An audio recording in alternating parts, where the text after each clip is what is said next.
OPEC Plus reaches deal to cut oil production by 9.7 million barrels per day.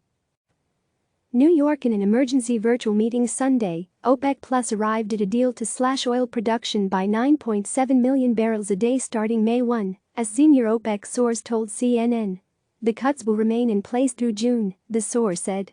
The group has been seeking to cut production in order to buoy oil prices, which have fallen to 18-year lows in recent weeks. The drop came as Saudi Arabia and Russia launched a brutal price war, flooding the market with oil, while the coronavirus dealt a devastating blow to energy demand.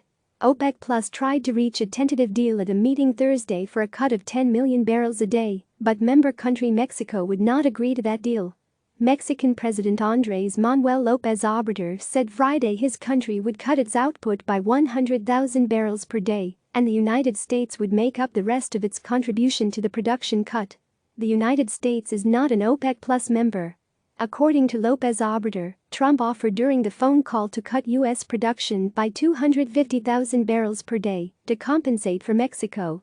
At a news conference Friday, U.S. President Donald Trump confirmed he spoke to the Mexican president and agreed to a cut, though he did not confirm the exact size. He said Mexico would reimburse the United States at a later date.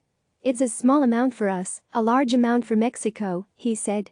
Trump tweeted Sunday that the big oil deal with OPEC Plus is done and said that he just spoke with Russian President Vladimir Putin and King Salman of Saudi Arabia from the Oval Office. "This will save hundreds of thousands of energy jobs in the United States," Trump said in the tweet. The deal to cut production by nearly 10 million barrels per day in May and June is among the deepest cuts ever agreed to by the world's oil producers.